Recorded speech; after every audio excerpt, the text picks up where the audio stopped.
mungkin bisa supaya tidak mengganggu saja.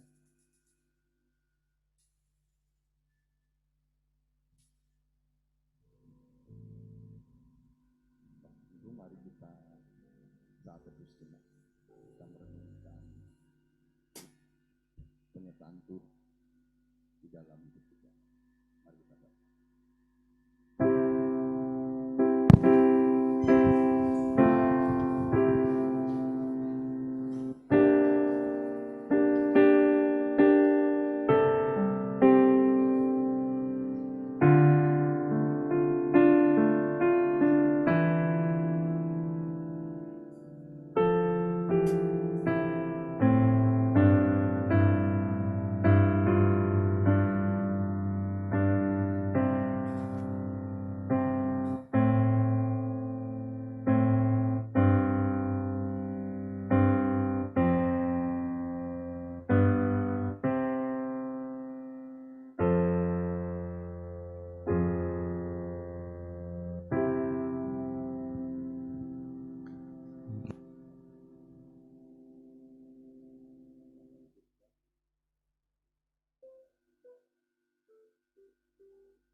Berkati ibadah kami hari ini Tuhan, juga berkati ibadah siforsi anak-anak juga di tempat ini. Berkati guru-guru yang mengajar, juga anak-anak-Mu yang belajar kebenaran firman-Mu, sedari mereka anak-anak dan muda.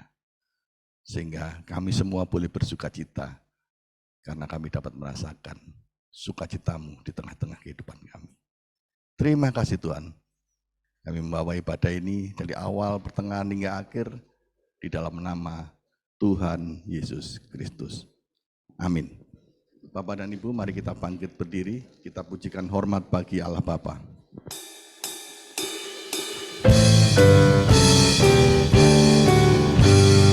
Hormat bagi Allah Bapa, hormat bagi anaknya, hormat bagi Roh penghibur ketiganya yang esa. Haleluya, haleluya, ketiganya yang esa. Hormat bagi Kristus Tuhan dalam jadi manusia.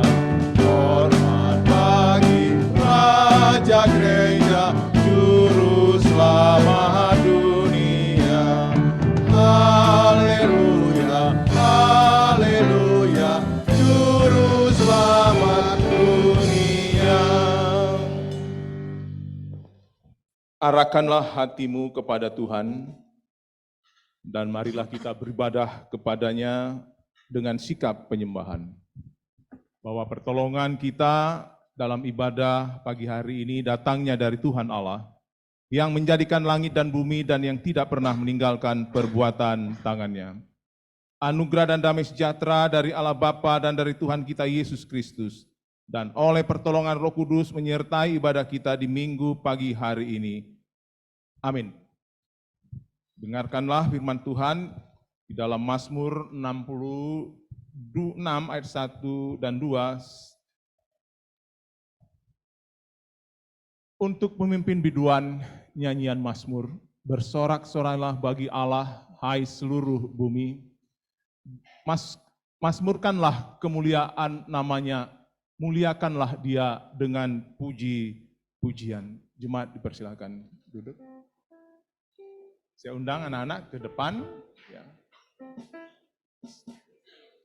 Silakan yang di depan bisa masuk ke ruang ibadah.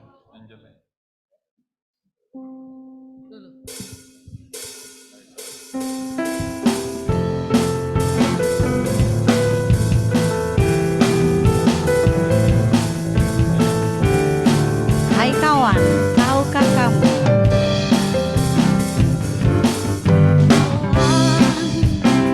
Tahukah kamu sebuah buku yang indah dan menakjubkan, buku yang berisi kebenaran, Alkitab itulah namanya.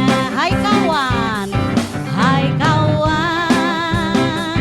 tahukah kamu sebuah buku yang indah dan menakjubkan, buku yang berisi kebenaran, Alkitab itulah namanya. Alkitab buku terindah, surat cinta dari Tuhan untukku dan untukmu dan semua orang. Alkitab buku terindah, beritakan keselamatan Tuhan Yesus yang mulia. Mari kita berdoa. Bapa di surga, Engkau adalah Tuhan yang menyambut anak-anak datang beribadah kepadamu. Mereka akan menyanyi, memuji, memuliakan Engkau, Allah yang mengasihi mereka, dan juga mendengarkan sabda firman-Mu yang mulia itu. Biarlah mereka boleh dipimpin Roh-Mu yang kudus di dalam ibadah hari ini, dan mereka menikmati persekutuan dengan Tuhan. Biarlah firman-Mu yang mereka dengar boleh menghidupi anak-anak, dan anak-anak belajar daripada-Mu ya Tuhan untuk mentaatinya. Dalam nama Yesus kami menyerahkan ibadah anak-anak kami ke dalam tangan belas kasih sayang Tuhan. Amin. Silakan anak-anak, jangan lari-lari.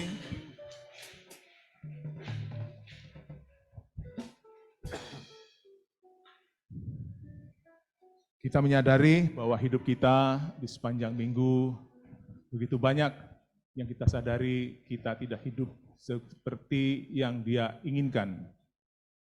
Marilah kita pada kesempatan ini mengaku semua salah dan dosa kita itu. Mari kita nyanyikan pujian.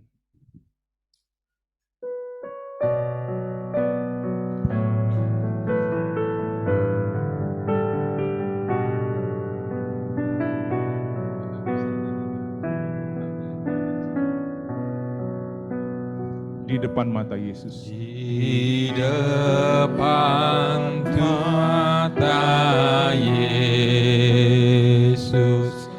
ku buka kehidupanku dan isi hati yang keruh di depan mata Yesus. Musik tetap mengiringi, mari kita dalam doa mengakui semua salah dan dosa kita itu.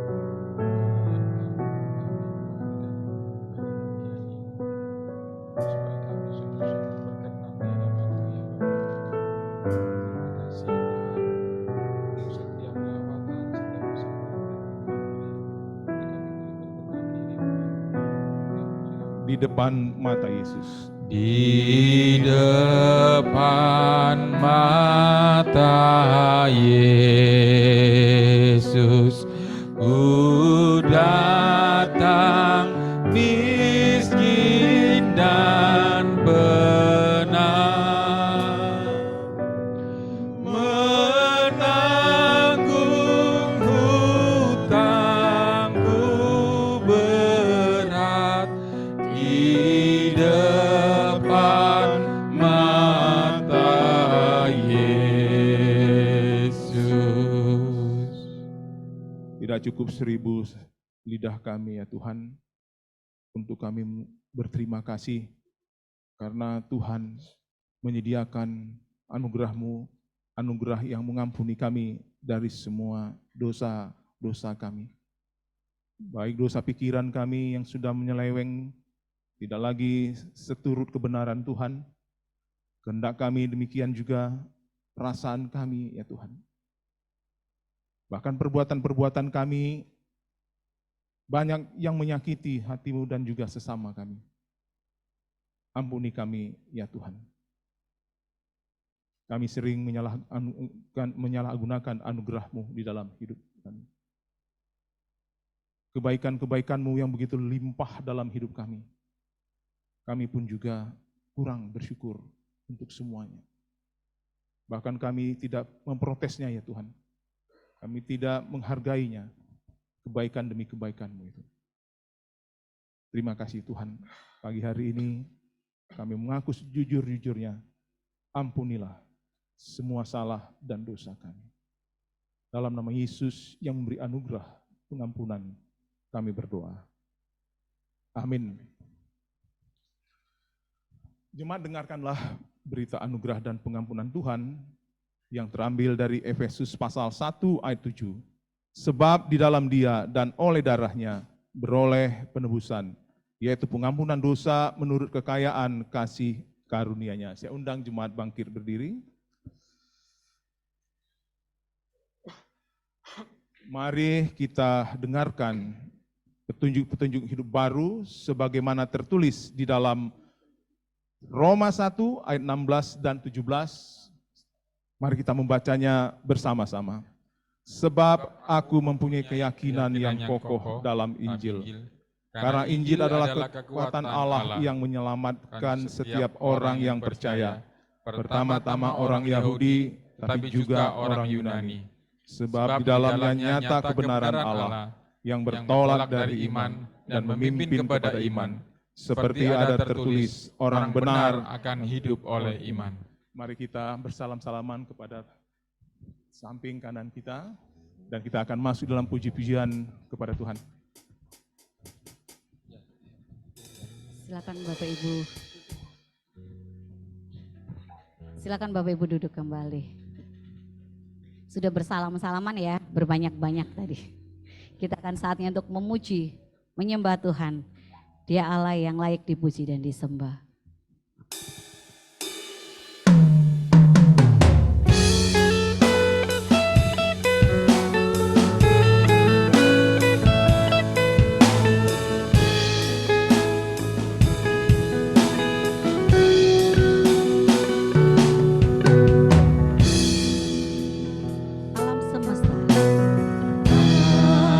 Alam semesta melukis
menyanyikan kemuliaan-Mu Tuhan.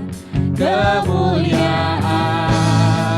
Dan kami mengangkat kami katakan Hosana.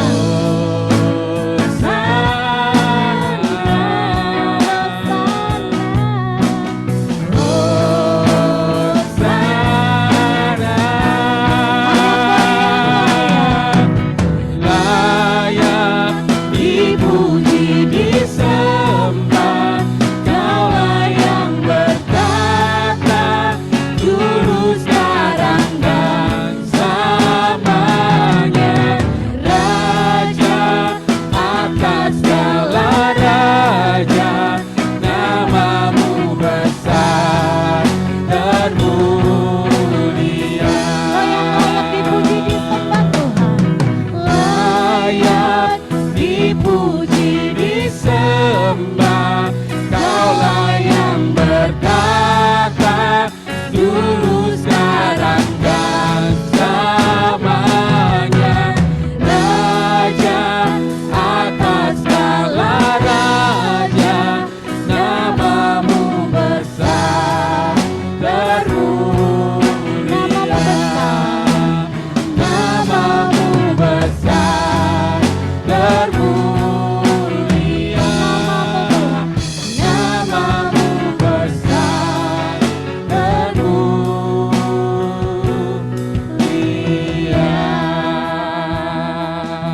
Benar Tuhan, namamu besar termulia Tuhan. Bahkan seluruh alam semesta ini Tuhan, melukiskan kebesaran-Mu Tuhan, menyatakan Tuhan akan keagungan-Mu Tuhan. Dan biarlah kami, setiap kami Tuhan, kami boleh menyatakan kembali Tuhan, bahwa Kau Allah yang besar, Kau Allah yang layak dipuji dan disembah Tuhan. Katakan besar lagi Tuhan. Besarlah Tuhan, puji Dia besarlah Tuhan, seluruh semesta ajaib.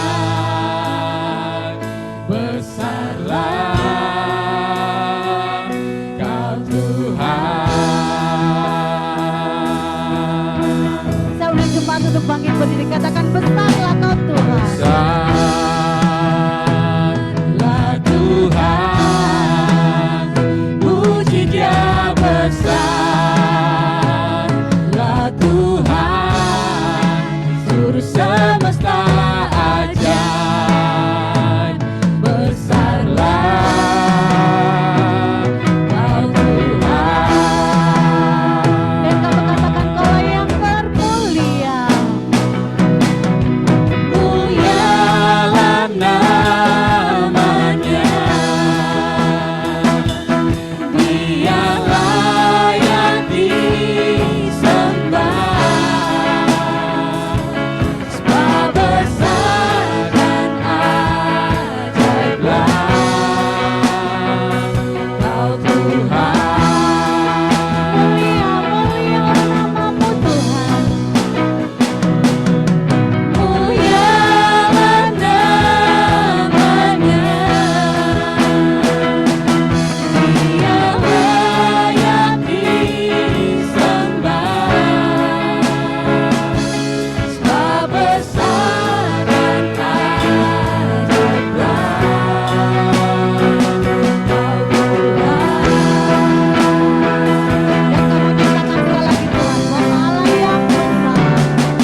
semesta ajaib, besarlah Kau Tuhan.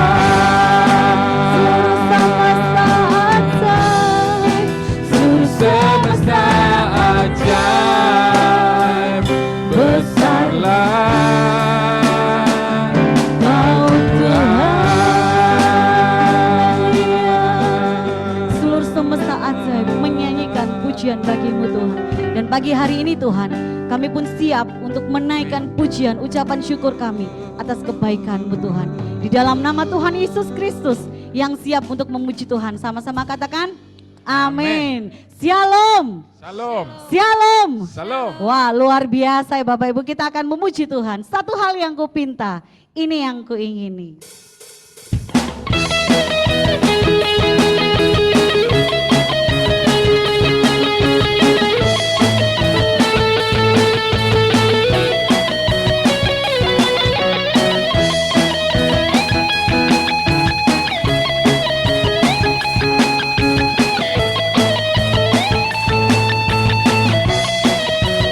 Satu hal yang ku pinta, ini yang ku ingini, berada dekatmu, saksikan kemurahan-Mu.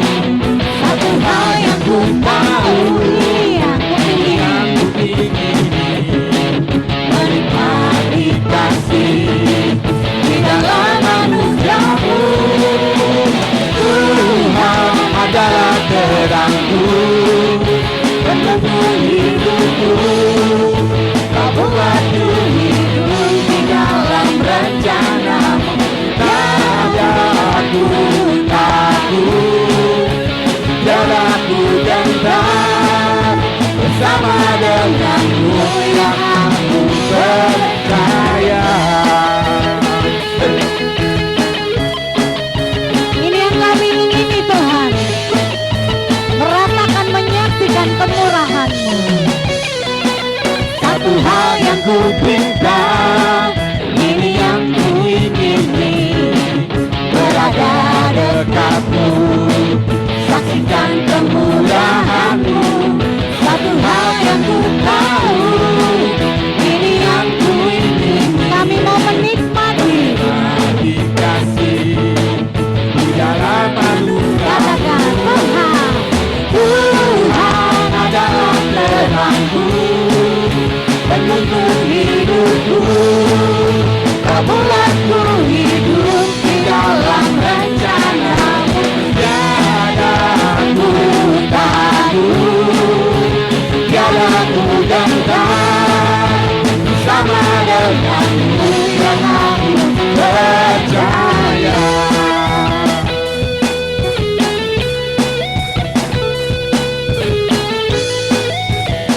dan firman-Mu Tuhan yang menuntun kami.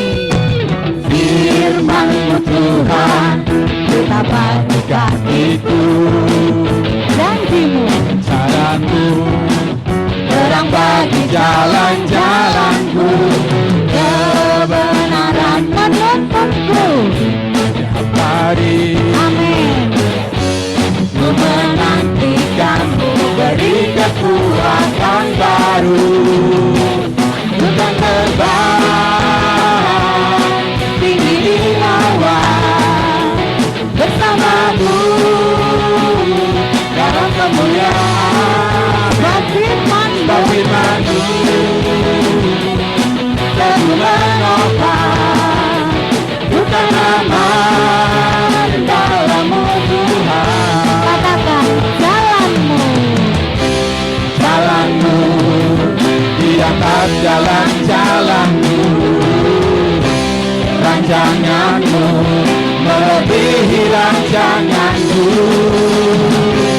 Firman-Mu sungguh telah membebaskanku, berjalan lebih tinggi, berjalan bersama-Mu.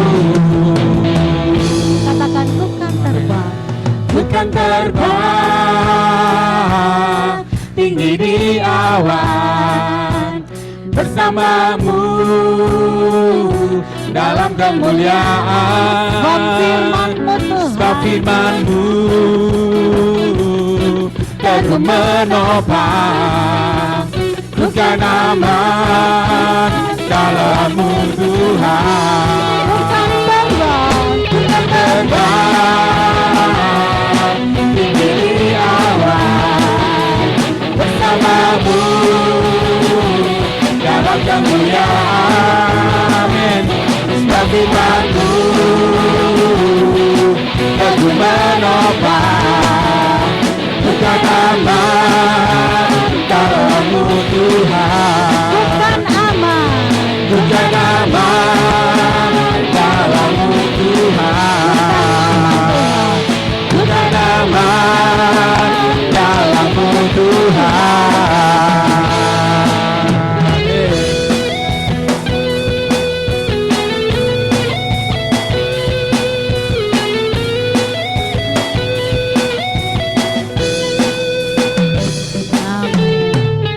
Tuhan, silakan duduk Bapak Ibu saudara kasih Tuhan. Rencananya mau medley sampai 1 jam, tetapi saya lihat sudah tidak kuat ngos-ngosan. Kita akan mendengarkan Mazmur bersama-sama yang akan dibacakan oleh Saudari Ella.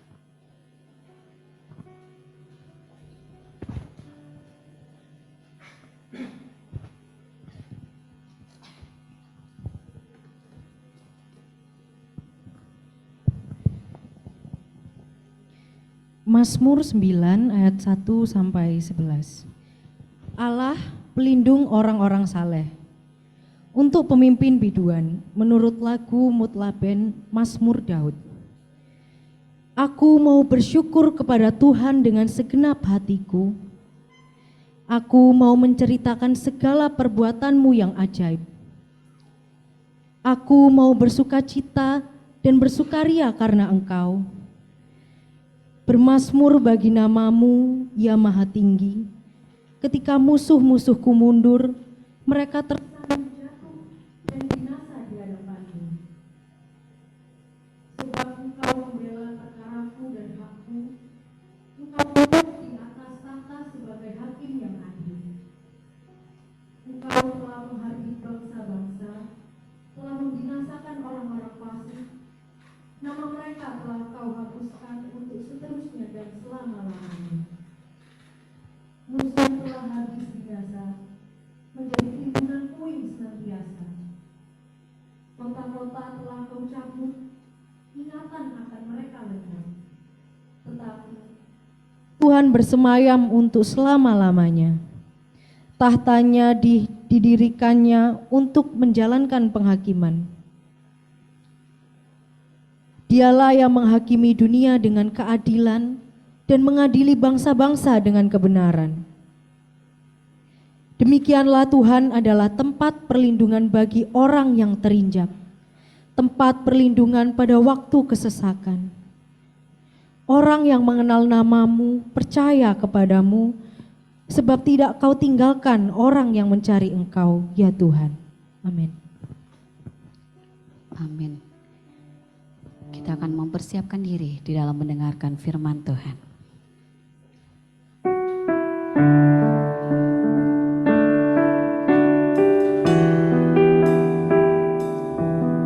Firman-Mu itulah pelita bagi kaki kami Tuhan. Dan terang, singer akan menyanyikan pujian ini. Dan setiap kita mempersiapkan diri di dalam mendengarkan firman Tuhan.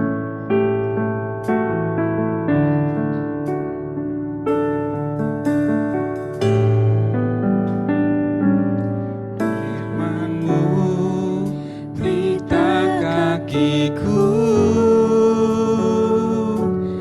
dan terang bagi setiap jalanku. Lenyapkan segala kebimbanganku dan beriku kepastian.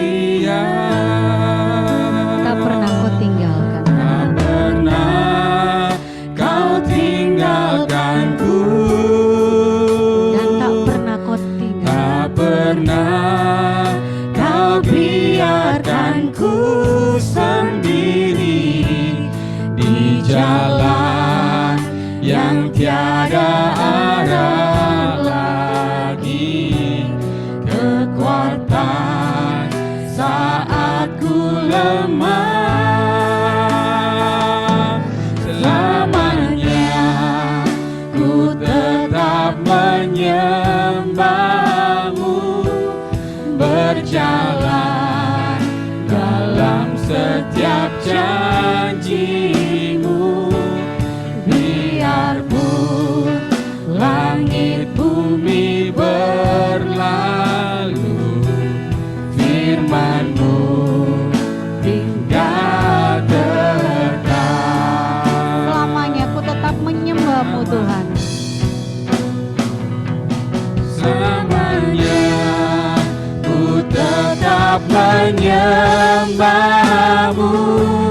berjalan dalam setiap janji-Mu.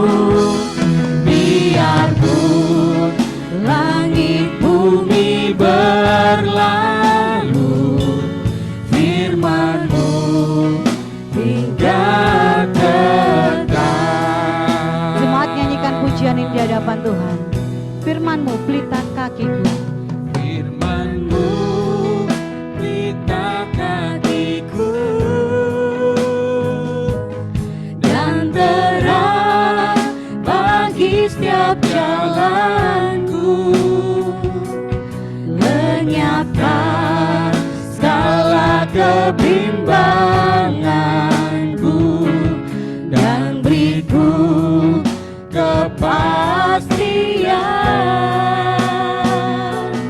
Tak pernah Kau tinggalkanku Dan tak pernah Kau tak biarkan kami Tuhan pernah Kau biarkanku sendiri di jalan yang tiada arah lagi.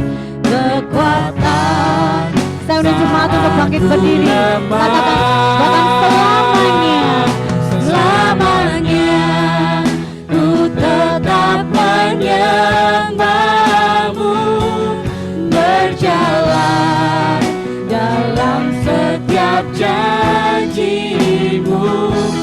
Biarpun langit bumi berlalu, firman-Mu hingga tetap. Biarpun langit bumi, biarpun langit bumi berlalu, firman-Mu hingga kekal.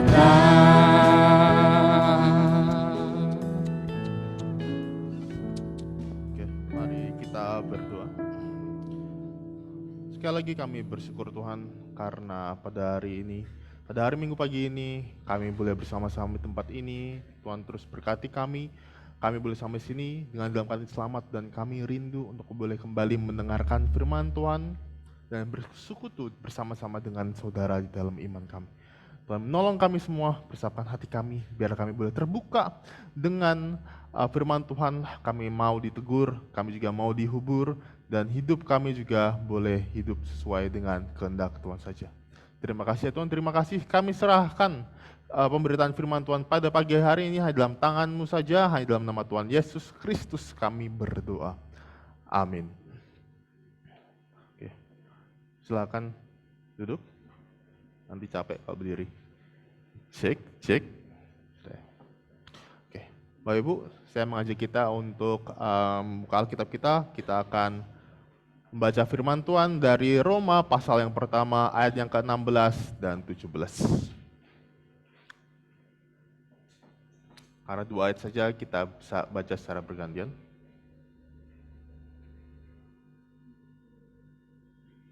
Maaf, karena 2 ayat saja kita baca bersama-sama. Roma pasal 1 ayat 16 dan 17. Kita baca bersama-sama. 1, 2, 3. Sebab aku mempunyai keyakinan yang kokoh dalam Injil, karena Injil adalah kekuatan Allah yang menyelamatkan setiap orang yang percaya, pertama-tama orang Yahudi, tapi juga orang Yunani. Sebab di dalamnya yang bertolak dari iman dan mimpin kepada iman, seperti ada tertulis, orang benar akan hidup oleh iman. Bersabdalah Tuhan, kami mendengarkan.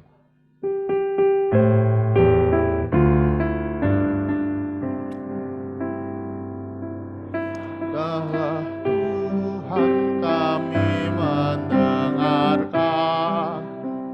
Bersabdalah Tuhan, kami mendengarkan. Urapanlah kami dan hiburlah kami.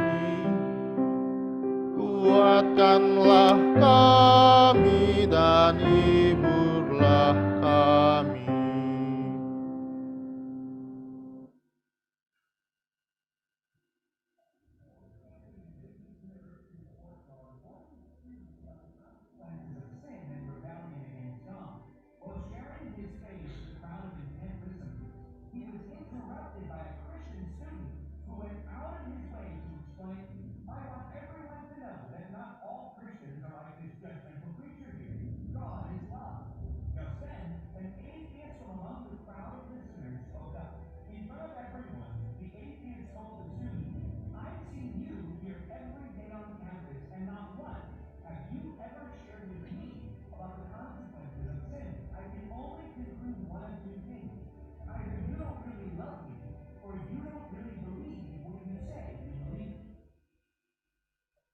Oke, shalom Bapak Ibu Saudara sekalian dikasih Tuhan.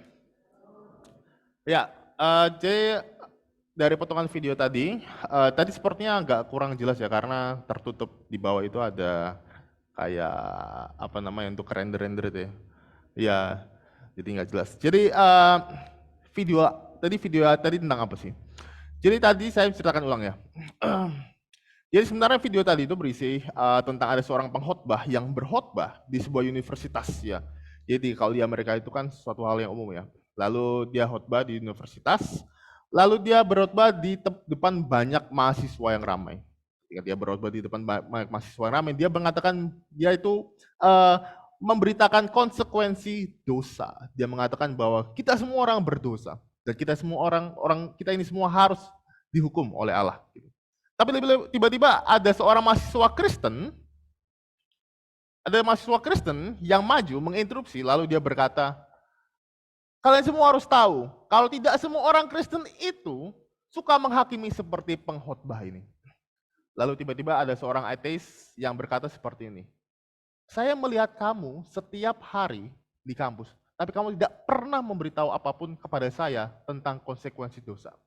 Jadi kemungkinannya hanya dua, antara kamu tidak mengasihi saya, atau kamu tidak percaya dengan kepercayaanmu sendiri.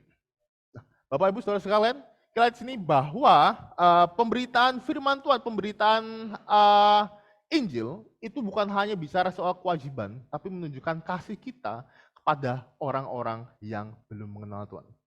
Nah, sebelumnya saya juga mau menyambut untuk Bapak Ibu yang baru datang ya dari luar kota ya, dari Medan ya, toh? Dari pasar. Oh, Denpasar. Sorry, saya cuma dengar pasarnya aja kan. Oh, dari pasar mana?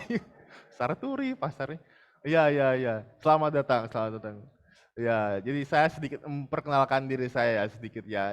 Bisa tunjukkan, jadi ya ini tema kita ya, Injil Kuasa Allah yang menyelamatkan. Jadi Bapak Ibu, nama saya Regileo ya, Regileo SAG. Memang agak aneh ya, SAG gitu. Tapi saya mau yakinkan saya bukan dari pesantren manapun, ya. Saya dari STT ya. Jadi memang saya agak beda sendiri. Jadi teman-teman saya itu STH, Kak Kars itu STH, ya, Mas Agus STH, ya. Saya itu SAG sendiri. Jadi sampai kami tuh di kampus tuh seringkali itu diajak sarjana alam gaib.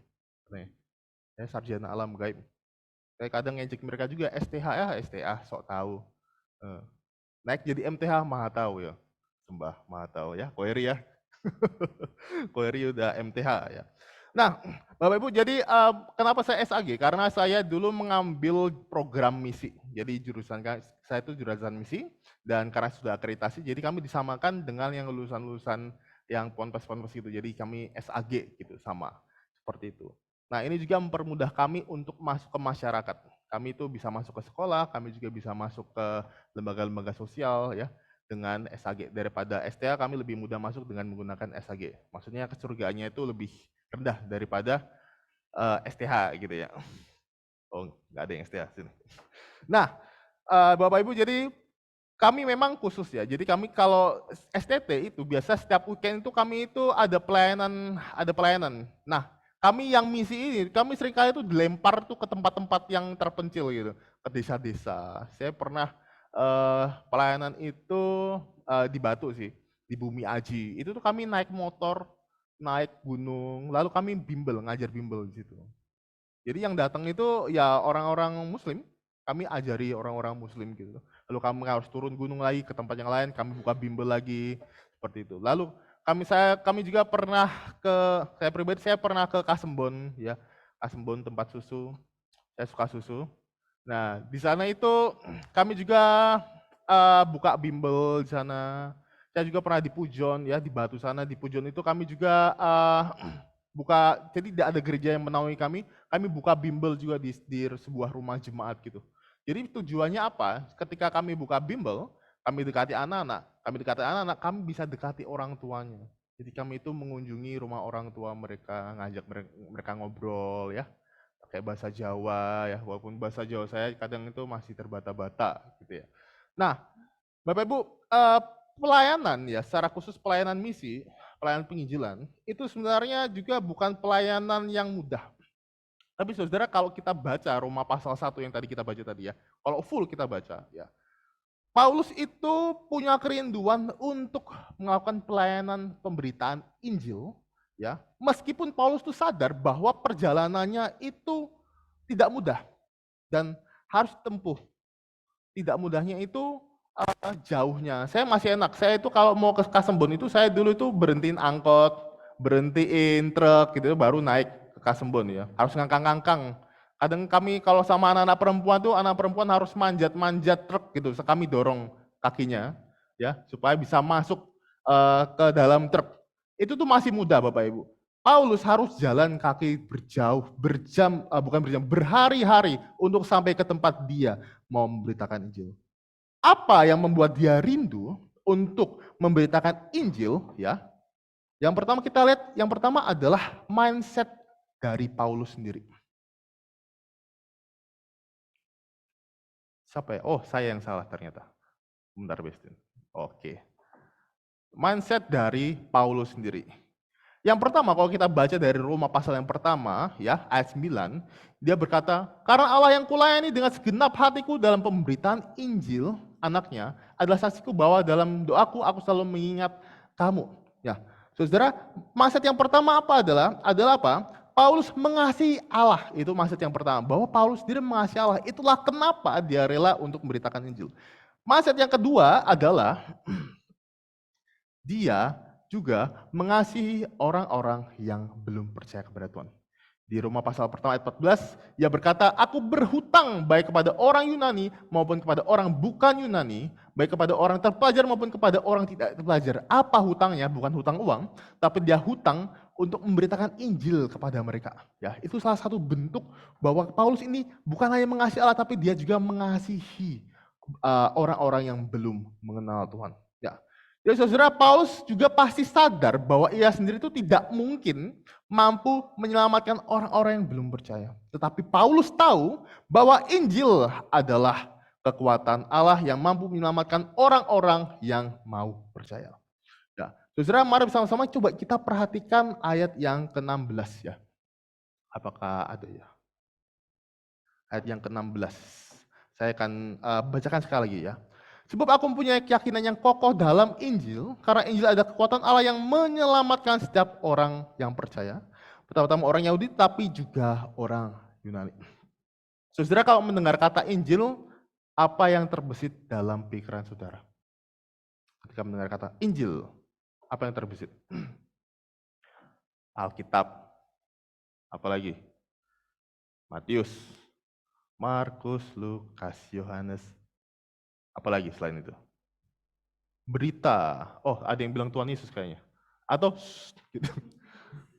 Saya dengar oh, jangan bilang Tuhan Yesus. Ya, oke, Tuhan Yesus bisa. Apalagi yang biasa ketika mendengar kata Injil? Biasa gambarannya adalah oh, kabar baik, kabar berita tentang Tuhan Yesus turun ke dunia. Nah, saudara, semua pemahaman itu adalah pemahaman yang tidak salah ya, saudara. Karena memang betul arti dari kata Injil atau dari bahasa Yunani itulah Evangelion, itu artinya adalah kabar baik. Tetapi saudara, kalau kita baca Roma pasal 1 tadi, kita lihat bahwa Paulus ini memberikan gagasan yang berbeda, yang melengkapi pemahaman kita tentang Injil. Apa gagasan itu? Jadi saudara, Paulus berkata bahwa Injil adalah kekuatan Allah yang menyelamatkan. Kekuatan Allah yang menyelamatkan. Ya saudara, ketika para penulis Alkitab itu menulis Alkitab ya, ketika mereka memilih katanya, kata-kata yang mereka mau tulis, mereka tuh pilih nggak sembarangan. Mereka pilih itu sesuai dengan tujuan dan maksudnya supaya dapat dimengerti oleh pembacanya. Nah saudara, dalam Roma 6, pasal pertama ayat 16 itu ada kata kekuatan. Apa yang dimaksud kekuatan? Jadi ketika Paulus menulis kekuatan, Paulus menggunakan kata dunamis. Ya, kita sedikit belajar bahasa Yunani sedikit ya. Hanya untuk informasi saja ya. Nah saudara, dia memakai kata dunamis. Padahal kata kekuatan itu tuh banyak sinonimnya. Kayak misalnya itu ada eksis, dinami itu yang dipakai. Exousia dan segala macamnya, itu banyak sinonimnya. Tetapi Paulus memilih kata dunamis daripada memilih kata-kata yang lain. Kenapa seperti itu, saudara ya? Kenapa pilih kata dinamis? Saudara tahu dinamit ya? Tahu dinamit? Semua tahu dinamit? Ini dinamit. Ya, ini adalah dinamit. Saudara, kata dinamit itu tuh berasal dari kata dunamis. Ya. Diambil dari bahasa Yunani itu dunamis. Jadi saudara, zaman dulu ya, ketika orang itu banyak orang itu mau buat rel kereta, mereka mau buat terowongan lewati gunung. Ya. Gunung itu kan susah ditembus ya. Mereka itu pakai dinamit. Saudara, saya mau Bapak Ibu membayangkan ya, bahwa dengan dinamit gunung itu bisa berlubang, bisa jebol, sampai bisa menjadi gua, dan mereka pakai itu untuk menjadi jalan rel kereta api. Nah, saudara, itulah saudara ya. Jadi penemunya itu memakai kata dinamit itu ya, dari kata dinamis, karena dia merasa bahwa kata ini itu bisa menggambarkan kekuatan yang luar biasa, yang bahkan sampai membuat gunung itu tuh bisa lubang. Nah, saudara, itulah mengapa Paulus juga memakai kata dinamis. Karena kata ini tuh menggambarkan kuasa ilahi yang begitu besarnya, ya. Tetapi bukan kuasa yang merusak, tetapi kuasa yang besar ini justru kuasa yang menyelamatkan. Kalau dinamit dipakai untuk meledakan dan merusak, tetapi kuasa Allah bukan merusak, tapi justru menyelamatkan orang-orang yang berdosa. Ya, kuasa yang menyelamatkan orang-orang yang jalannya ke arah neraka, lalu mereka bisa masuk ke surga untuk menikmati persekutuan dengan Allah. Jadi saudara, berita Injil yang kita sampaikan kepada orang-orang itu tuh bukan hanya berita. Ya, itu tuh bukan hanya sekedar susunan kata-kata, tetapi ada kuasa di dalamnya. Injil itu ada kuasanya, bukan hanya sekedar berita, Bapak Ibu ya. Dan kuasa itu, saudara ya, dikerjakan oleh Yesus Kristus di atas kayu salib. Saudara, orang-orang di luar sana itu seringkali itu nggak paham ya soal salib. Anak-anak saya itu PPA saya jadikan mentor PPA ya. Anak saya PPA yang kecil-kecil itu seringkali itu kena kayak diejek agamanya gitu. Diejeknya seperti apa sih? Hahaha, Tuhanmu sempakan gitu. Tuhanmu digantung, Tuhanmu mati gitu ya. Jadi kadang orang-orang di luar sana itu nggak paham bahwa ketika Kristus mati, justru ia mengerjakan sebuah pekerjaan yang besar, yang memiliki kuasa yang besar. Ya. Karena pemberitaan itu memiliki kuasa ilahi, saudara. Mengapa kita harus takut untuk memberitakan Injil? Jika pemberitaan itu adalah memiliki kuasa. Saudara, di akhir ayat ke-16 ya, Paulus berkata bahwa Injil itu menyelamatkan bukan hanya orang-orang Yahudi, tetapi juga orang-orang Yunani. Artinya apa, saudara? Kabar baik ini, ya, berita Injil, itu bukan hanya untuk kalangan tertentu saja. Bukan hanya untuk orang-orang, kalau kita baca Alkitab ya, pada masa itu, jadi orang-orang Yahudi, tidak semua orang Yahudi, tapi beberapa orang Yahudi, itu mereka merasa bahwa mereka itu harga dirinya itu tinggi. Kenapa bisa? Ya, jadi saudara, kalau kita ingat di dalam Alkitab, tanah perjanjian diberikan kepada siapa? Orang Israel. Orang Israel, Yahudi itu agamanya ya. Israel itu apa namanya itu? Sukunya ya, bangsanya, Yahudi itu agamanya. Lalu apalagi? Berita Injil berasal dari mana? Awalnya Yahudi. Tuhan Yesus orang apa? Orang Yahudi. Jadi itu yang membuat mereka tuh merasa, lihat semua berasal dari Yahudi. Saya itu lebih baik tuh dari kalian. Orang Yahudi itu lebih baik daripada orang-orang Yunani. Apa kalian tuh dulu penyembah berhala gitu ya. Jadi merasa bahwa lebih tinggi dari mereka. Makanya saudara, pada masa itu ada orang-orang Yahudi, beberapa orang Yahudi yang merasa bahwa dirinya itu lebih baik dari orang-orang yang orang-orang Yunani atau orang-orang yang dulu menyembah berhala ya. Tapi saudara, kita tahu bahwa berita Injil itu bukan hanya untuk beberapa orang saja. Kabar baik itu bukan hanya untuk beberapa orang saja, tetapi untuk semua orang. Entah itu saudara miskin atau kaya, entah itu saudara pengemis atau pebisnis, entah itu kulit yang hitam atau yang putih, ya, untuk semua orang. Saya itu kadang heran ya, saya itu sering diejek kulit saya itu hitam. Padahal kulit saya tuh nggak hitam, saya tuh gelap, bukan hitam. Hitam tuh kayak itu hitam, saya tuh gelap. Ya. Nah, saya diajak kulit saya hitam kan, terus saya tanya, ada nggak barang yang bisa dipakai untuk memutihkan kulit?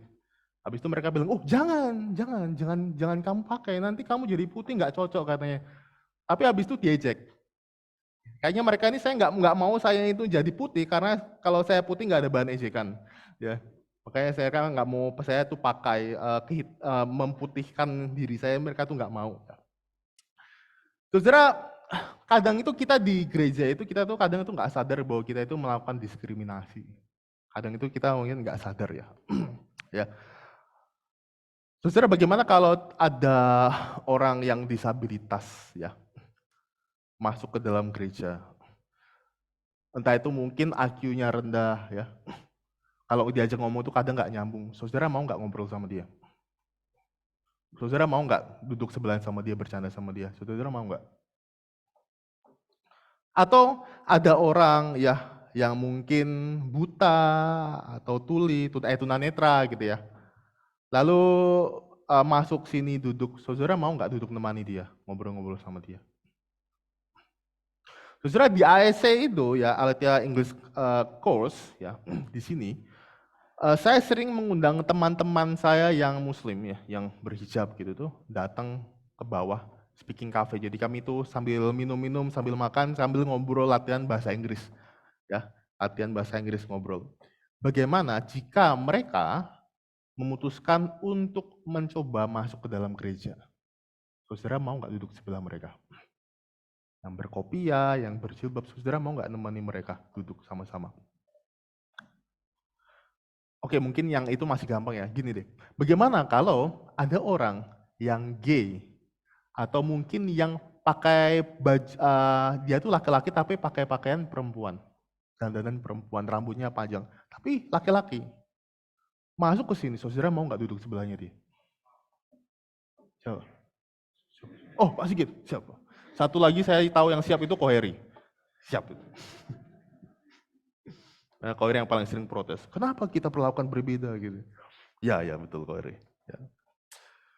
Saudara, ada seorang ibu, ya, dia tuh punya anak laki-laki.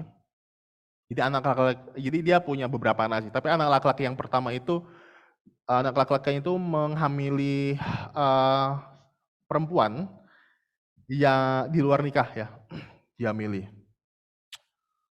Nah, itu anaknya laki-laki. Setelah itu hari Minggu, ibu ini tuh datang ke gereja sama 2 orang anaknya. Ya, anak perempuan sama anak laki-laki yang paling kecil. Dia datang ke gereja, ketika dia masuk ya, ternyata orang-orang gereja itu sudah tahu. Dia masuk ke gereja, semua orang melihat dia, melirik dia gini. Dia masuk, jalan, lalu dia mau duduk. Ketika dia mau duduk, orang yang di sebelahnya situ yang dia mau duduk sebelahnya ini langsung menghindar, pindah tempat. Lalu khotbah jalan, khotbah. Lalu pengkhotbah bilang, ayo mari kita sama-sama berdoa, kita pegangan tangan. Ketika mau pegang tangan, orang yang sebelahnya itu tidak mau pegangan tangan sama ibu ini. Saudara-saudara. Akhirnya setelah khotbah selesai, mereka keluar dari gereja. Belum selesai ibadah, mereka keluar dari gereja. Tetapi anaknya yang paling kecil, anak laki yang paling kecil, dia masuk lagi dalam gereja. Lalu dia ngomong, setiap minggu kalian mendengar khotbah tentang kasih, tetapi memegang tangan ibu saya saja, kalian nggak mau. Kalian semua munafik. Lalu dia keluar. Saudara, seorang bapak-bapak dalam gereja ya, ketika khotbah itu ya, lagi ibadah, ketika khotbah, lalu HP-nya itu bunyi. Semua orang ngelirik dia, HP-nya bunyi. Semua geleng-geleng kepala. Ya. Selesai ibadah, itu jadi pembicaraan. Itu orang itu masa HP-nya bunyi waktu ibadah. Kan itu momen sakral, masa HP-nya bunyi. Dasar. Akhirnya bapak itu stres, dia malu, dia stres karena kesalahan itu kan. Akhirnya malamnya dia pergi ke bar, dia memesan bir untuk melepas stresnya itu. Kesenggol gelasnya, pecah saudara. Wah, bapak itu langsung tuh, habis salah lagi nih, aku habis dikena marah lagi. Lalu orang-orang di situ, di bar itu, datangi bapak itu lalu bilang, Bapak nggak apa-apa kan? Nggak apa-apa, gelasnya pecah ini saya yang bersih nggak apa-apa. Lalu satu orang bilang, oh tenang aja nanti saya ganti, saya yang belikan satu untuk Bapak, nggak apa, gratis saya yang traktir Pak. Kira-kira hari Minggu depan, orang itu pilih datang ke gereja atau ke bar.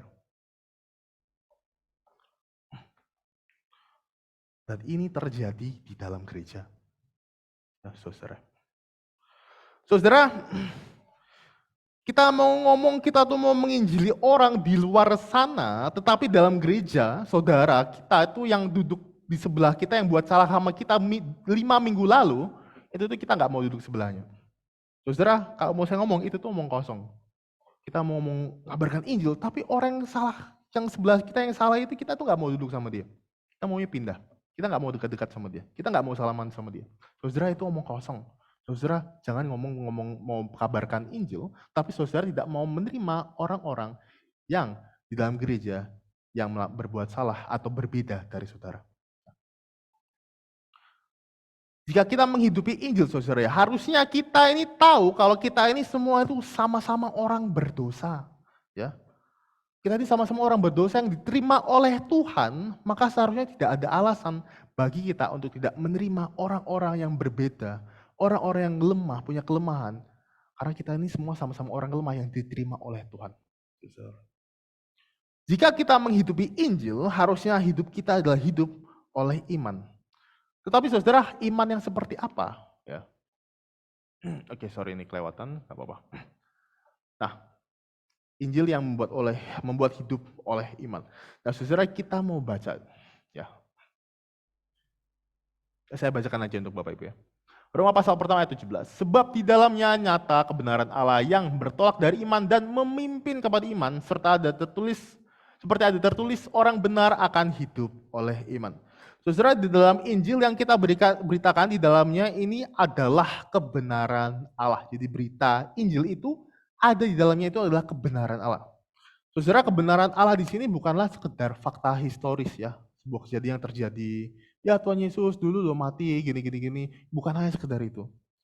Injil juga bukanlah sebuah prinsip-prinsip etika ya, kayak ya kita harus berbuat baik.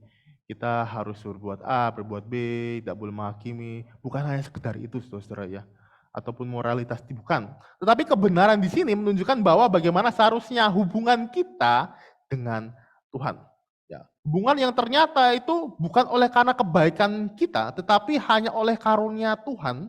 Dan itu dimulai oleh iman ya, bertolak dari iman. Itulah kenapa dikatakan bertolak dari iman, karena itu dimulai oleh iman. Bukan oleh karena jasa-jasa kita. Bukan karena kebaikan-kebaikan kita, tetapi hanya oleh karena iman saja kita bisa diterima.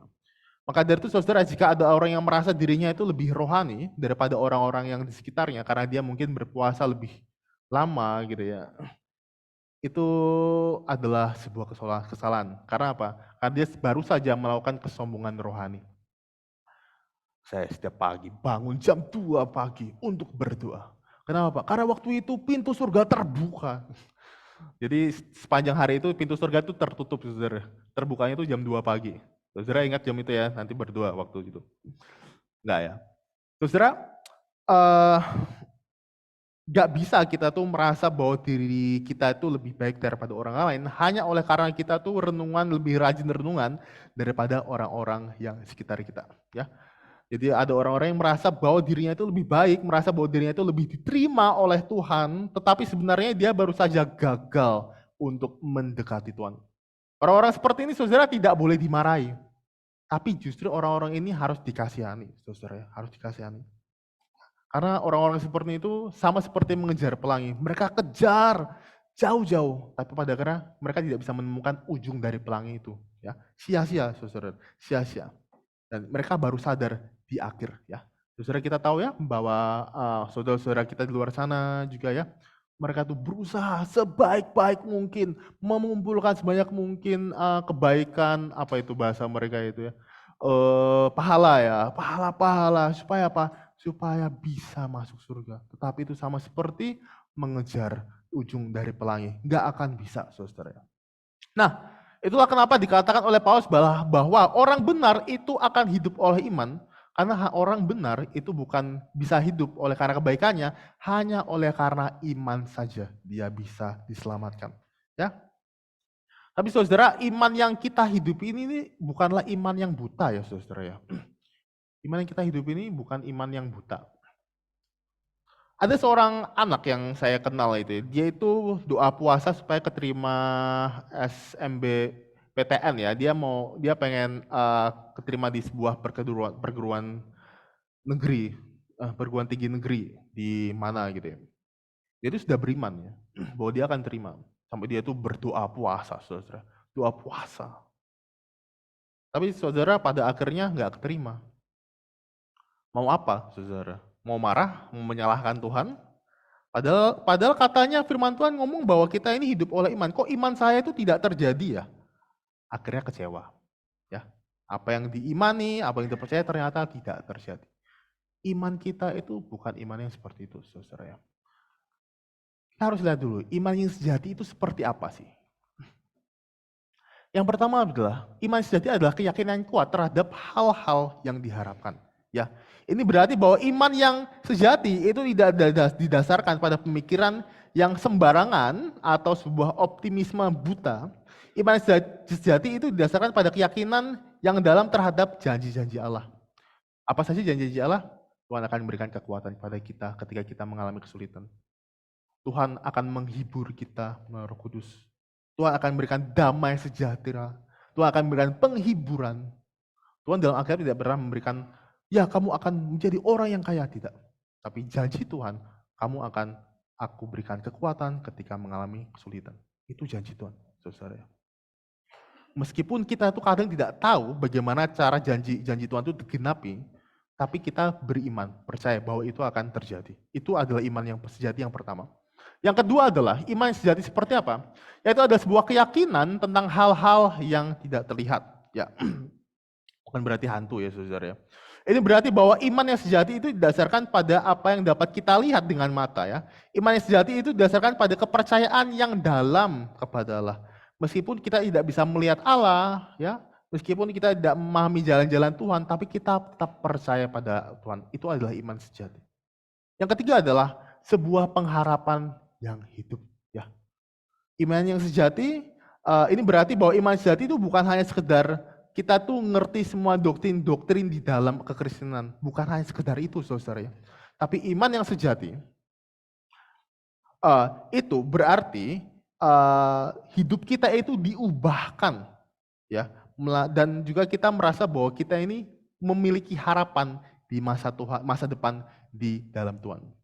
Yang keempat adalah iman yang sejati yang seperti apa? Yaitu iman sejati yang membawa pada tindakan ketaatan. Ya. Ini berarti bahwa iman sejati itu bukan hanya tentang percaya bahwa apa yang kuinginkan itu akan terjadi, tetapi iman yang membawa ketaatan. Kalau apa yang ku mau itu nggak terjadi, berarti Tuhan maunya apa? Tuhan maunya apa? Aku akan taat sama kehendak Tuhan. Itu iman yang sejati, bukan hanya iman yang sekedar mau apa yang kita inginkan harus terjadi. Bukan itu, saudara ya. Saudara, saya itu kadang kalau nongkrong di kafe gitu ya, saya nongkrong atau ketemu sama teman-teman gitu ya. Kadang itu saya ditanya, Mas, anaknya udah berapa? Anaknya udah berapa? Saya jawab 3. Padahal saya belum punya anak ya. Namanya siapa? Namanya Ani, Eno, sama Uno. Loh kok yang terakhir saya kayak pernah dengar, iya. Terinspirasi sama permainan itu Pak. Salah satu hal yang membuat saya itu sayang sama mama saya ya. Itu mama saya itu nggak pernah tanya pertanyaan yang sering ditanyakan sama orang lain. Ya. Mama saya itu nggak pernah tanya, saya itu mau nikah kapan. Dan nggak pernah tanya, kamu udah punya pacar atau belum? Mama saya tuh nggak pernah tanya, saudara-saudara ya. Padahal orang-orang lain tuh sering tanya ke saya. Mama saya tuh nggak pernah. Pertanyaan mama saya itu lebih sering menghibur saya ya. Pertanyaannya itu, kamu lulus kapan? Oh, jadi saya termotivasi untuk cepat lulus gitu ya. Yang kedua, pertanyaan mama saya itu, kok kamu lulus, kalau udah lulus, kamu mau lanjut kuliah lagi kapan? Gitu. Jadi hidup saya tuh cuman pertanyaan mama itu soal kuliah aja ya. Nah, saudara-saudara, bagi saya iman mama saya itu cukup kuat. Jadi itu mama saya itu nggak tahu apa yang akan terjadi ya kepada saya atau kepada kakak-kakak saya. Tetapi mama saya itu percaya bahwa apa yang terjadi itu akan jadi yang terbaik buat kami. Gitu ya. Jadi makanya mama saya itu nggak pernah tanya-tanya hal yang seperti itu. Karena mama saya itu percaya bahwa apa yang akan terjadi itu pasti yang terbaik buat kamu. Suatu saat nanti pasti yang terbaik. Ya. Kayak kakak saya itu nggak pernah ditanya, kamu kapan nikah? Kakak saya yang perempuan itu nggak pernah ditanya. Tiba-tiba dia balik ya, dia bawa bule Jerman. Sekarang nikah sama bule Jerman. Wah, itu sebuah keuntungan buat saya. Saya kalau jalan-jalan ke Jerman, saya dapat tempat tinggal di sana, gitu ya. Entah itu di ruang makannya, kamar mandinya, yang pasti dapat tempat tinggal, gitu ya. Saudara, sebuah keuntungan saya. Makanya saya juga beriman nanti saya juga bisa dapat bule, saudara. Kalau nggak dapat bule, dapat bude. Yang penting jangan Pak Ale, Pak Ade jangan. Ya, kalau nggak bule, ya bude aja. Ya. Saudara, sekali lagi saya tekankan ya saudara, iman yang sejati itu adalah iman yang menyelamatkan. Iman yang sejati itu bukan hanya iman, apa yang kita inginkan pasti terjadi, tapi iman yang apa yang terbaik dari Tuhan itu pasti terjadi. Ya. Iman yang sejati itu bukan hanya meminta Tuhan untuk menuruti kita, tapi juga membawa kita kepada ketaatan. Tuhan maunya apa, saya akan taat. Itu adalah iman yang sejati. Ya. Maka dari itu saudara, kalau kita hidup oleh iman, kita harus juga menaati Allah. Salah satunya apa? Memberitakan Injil pada orang-orang di luar sana yang belum mengenal Tuhan. Itulah salah satu cara bagaimana kita mengasihi Tuhan dan juga mengasihi sesama kita, orang-orang di luar sana. Saudara, maka itu saudara, mari saudara kita beritakan Injil yang berkuasa kepada orang-orang di luar sana. Beritakan kepada semua orang ya, tanpa pandang bulu. Siapapun itu, apapun latar belakangnya, kita beritakan kepada mereka. Pada mereka yang terpuruk dan kepada mereka yang putus asa. Karena itu adalah perwujudan kasih kita kepada Tuhan dan juga kepada orang-orang sekitar kita. Ya. Kiranya Tuhan menolong kita semua. Mari sama-sama kita berdoa.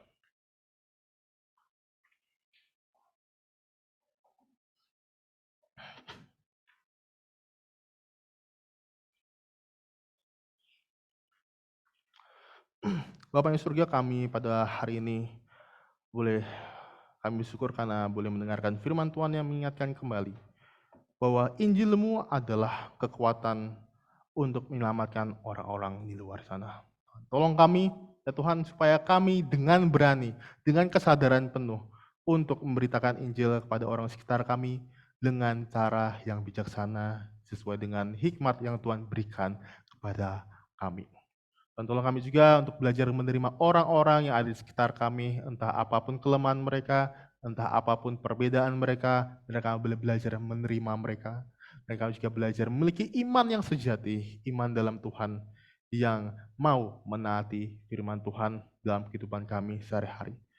Pada pagi hari ini kami juga berdoa ya Tuhan, untuk beberapa pokok doa kami berdoa untuk persekutuan para penata layan tanggal 23 Juli. Sebagai bentuk follow up pertemuan sebelumnya, kami berdoa supaya kiranya persekutuan ini boleh mempererat hubungan kami satu sama yang lain, sehingga kami boleh melayani juga dengan sukacita, melihat Tuhan, dan kami boleh melayani Tuhan dengan sungguh-sungguh. Kami boleh juga membicarakan hal-hal masa-masa dalam pelayanan, sehingga kami boleh menemukan solusinya juga untuk kami boleh melayani lebih baik lagi ya Tuhan. Kami juga berdoa ya Tuhan untuk pemilihan majelis baru dengan nama-nama yang sudah ditentukan. Tuhan tolong mereka supaya mereka memiliki hati yang tulus untuk boleh melayani Tuhan. Tuhan memberikan panggilan-Mu kepada mereka, Tuhan berikan kekuatan mereka dan keberanian untuk boleh mengambil bagian dalam pemilihan majelis ini, dan mereka juga memiliki semangat yang berkobar-kobar untuk melayani Tuhan. Kami juga berdoa ya Tuhan untuk anak-anak yang masuk sekolah pada tanggal 17 Juli. Tuhan berikan mereka kesehatan, semangat belajar dan sukacita. Ya Tuhan, di kelas yang baru, mungkin mereka harus beradaptasi dengan sekolah yang baru atau teman-teman yang baru. Tuhan berikan kemampuan untuk beradaptasi, dan mereka juga Tuhan berikan keinginan untuk belajar yang tinggi, sehingga mereka juga terus mau berusaha untuk belajar dengan sungguh-sungguh untuk masa depan mereka juga. Kami juga bersyukur untuk anggota jemaat kami yang berulang tahun. Kami bersyukur untuk Bestin Yuliandan yang berulang tahun tanggal 15 Juli, juga Bapak Agung, Triwinarto, dan juga kami juga bersyukur untuk Bu Elizabeth juga yang berulang tahun pada 15 Juli juga. Kami berdoa supaya kiranya Tuhan berkati mereka, keluarga mereka, setiap apapun yang mereka butuhkan Tuhan sediakan. Tuhan terus pimpin keluarga mereka sehingga mereka juga boleh terus semakin mengenal Tuhan, semakin mengasihi Tuhan, dan hidup mereka boleh berkenan di hadapan Tuhan. Terima kasih Tuhan, terima kasih kami naikkan doa kami hanya dalam nama Tuhan Yesus yang telah mengajarkan kami berdoa. Bapa kami yang ada di surga, dikuduskanlah namamu, datanglah kerajaanmu, jadilah kehendak-Mu di bumi seperti di surga. Berikanlah kami pada hari ini makanan kami yang secukupnya, dan ampunilah kami akan kesalahan kami, seperti kami juga mengampuni orang yang bersalah kepada kami. Dan janganlah membawa kami ke dalam pencobaan, tapi lepaskanlah kami daripada yang jahat. Karena Engkau-lah yang punya kerajaan dan kuasa dan kemuliaan sampai selama-lamanya. Amin.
Jalan hidup orang benar diterangi oleh firman Tuhan.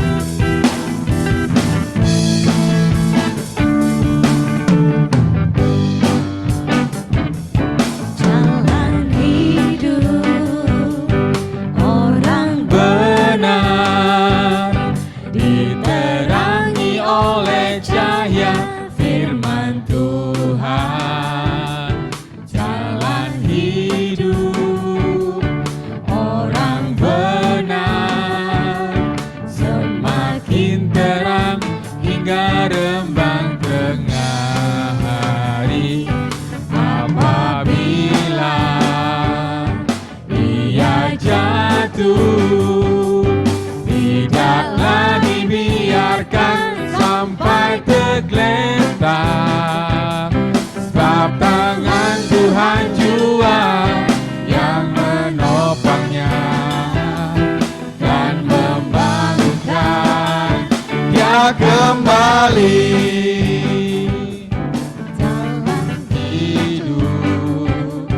Orang benar diterangi oleh cahaya Firman Tuhan.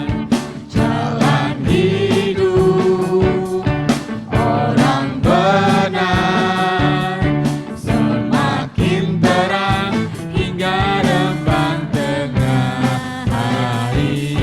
Apabila ia jatuh, tidaklah dibiarkan sampai tergeletak, sebab tangan Tuhan jua yang menopangnya dan membangunkan dia kembali.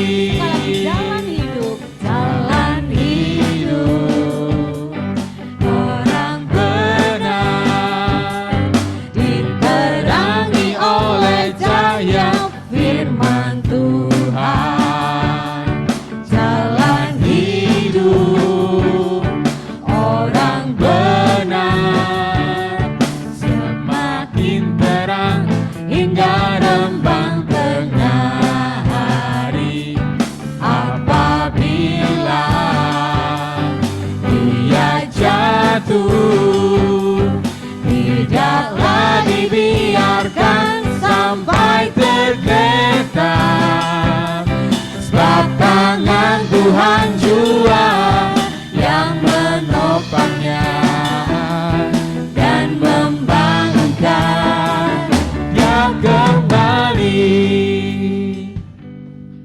Mari kita bawa persembahan kita dalam Tuhan.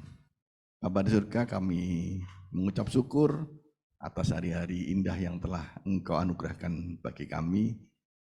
Dan biarlah persembahan yang telah kami kumpulkan di minggu pagi hari ini, kiranya Engkau memberkati.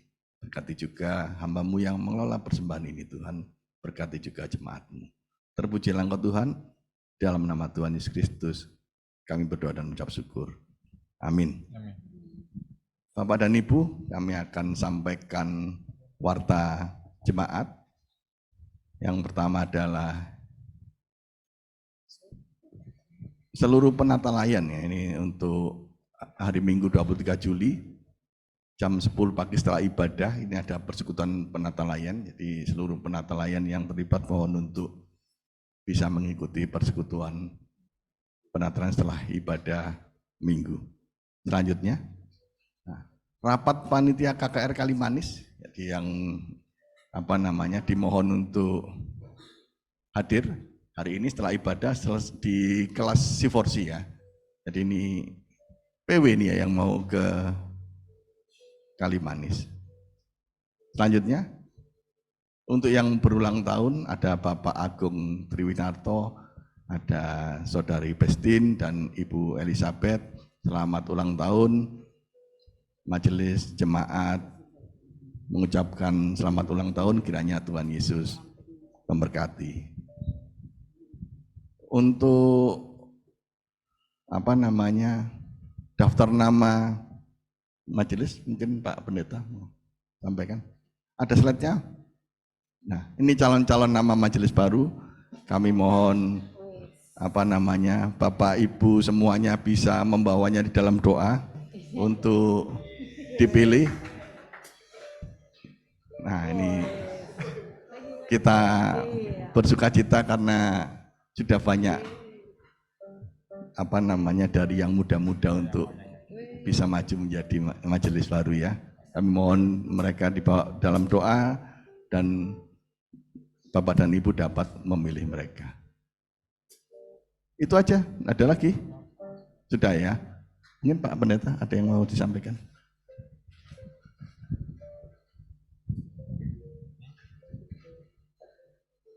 Ya, jadi itu yang dicalonkan baru ya. Tapi pengurus majelis yang lama itu semua akan dimasukkan, dicalonkan untuk majelis yang baru kembali. Ya. Bapak Ibu tolong doakan supaya Tuhan menetapkan teman-teman ini untuk menjadi majelis yang akan datang. Dan juga bapak-bapak yang tidak dicantumkan namanya tapi majelis lama, juga berdoa Pak. Supaya Tuhan pakai. Berikutnya Bapak Ibu, minggu depan ya saya akan memakai buku ini dan satu lagi buku ini. Jadi ada 200 pertanyaan itu. Jadi nanti akan ditayangkan 5 menit sebelum ibadah. Daripada kita itu ngobrol sana dan sini, ayo kita belajar mengenai doktrin Alkitab yang singkat, ya nanti bisa dibacakan oleh yang akan memimpin doa pagi, doa pembuka ya, seperti begitu. Jadi mulai besok dan kemudian ini juga akan diulang pada waktu PPD hari Rabu itu.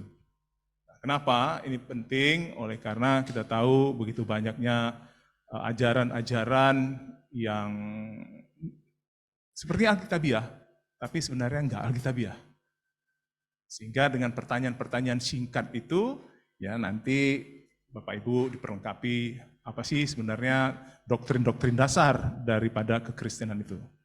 Nah, nanti setelah habis ini, nanti seperti usul Pak Heri, kita akan masuk kepada pertanyaan-pertanyaan dari Heidelberg, Pak ya.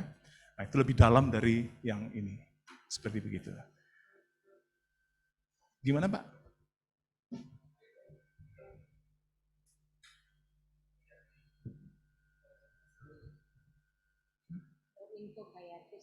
Oh, ada mau pengumuman? Apa sih? Umumkan aja. Oh, Ayo kita tepuk tangan dulu ya. Silakan bangkit Gayatri. Bangkit supaya belum dikenal sama teman-teman ini. Nah, ini putri dari Bapak Mahendra dan Ibu Yatmi dinyatakan lulus di UGM, Universitas UGM, Mbak ya, dengan hasil terbaik di bidang apa Mas? Psikologi. Bidang psikologi. Ya, ini gereja sangat membutuhkan nih si Mbak ini untuk kita di sini. Sekali lagi mari kita tepuk tangan. Ya, silakan dulu Ibu. Berterima kasih untuk Bapak dan Ibu Mahendra. Jerih payahnya mendidik anak-anak di dalam bidang akademis sehingga berhasil. Tinggal tunggu si apa nih? Si adiknya siapa? Kita ya. Oke, Bapak Ibu, Saudara sekalian, saya undang kita bangkit berdiri.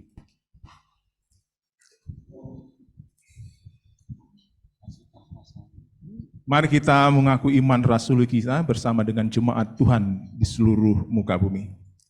Aku percaya kepada Allah, Bapa yang Maha Kuasa, Khalik langit dan bumi, dan kepada Yesus Kristus anaknya yang tunggal Tuhan kita, yang dikandung dari Roh Kudus, lahir dari anak darah Maria, yang menderita sengsara di bawah pemerintahan Pontius Pilatus, disalibkan, mati dan dikuburkan, turun ke dalam kerajaan maut.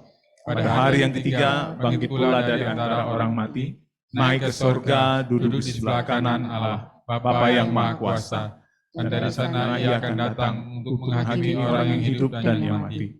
Aku percaya kepada Roh Kudus, gereja yang kudus dan am, persekutuan orang kudus, pengampunan dosa, kebangkitan tubuh dan hidup yang kekal. Amin. Amin.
Firman hidup memberikan pengampunan serta kedamaian.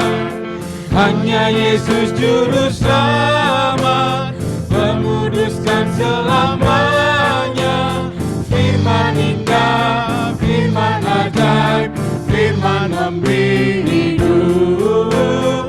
Firman indah, firman ajaib, firman memberi hidup. Kristus yang telah diurapi memberi firman hidup. Orang berdosa dengarlah suara firman hidup yang memberi kelepasan dan membawa ke surga. Firman indah, firman ajaib, firman memberi hidup. Firman indah, firman ajaib, firman memberi hidup. Mari kita persembahkan segala pujian, hormat, keagungan, kebesaran kepada Allah Tritunggal kita, doksologi.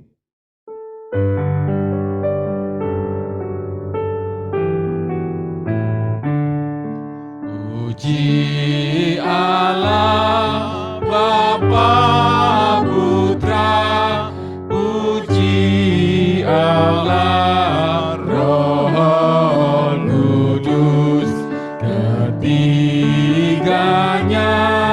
yang esa, pohon selamat, sumber berkat. Amin. Jemaat pulanglah ke tempat masing-masing dan kiranya kita memberitakan Kristus adalah Tuhan dan Juru Selamat. Terimalah berkat Tuhan. Tuhan memberkati engkau dan melindungi engkau. Tuhan menyinari engkau dengan wajah-Nya dan memberi engkau kasih karunia. Tuhan menghadapkan wajah-Nya kepadamu dan memberi engkau damai sejahtera yang percaya. Katakan amin. Amin. Amin. Amin.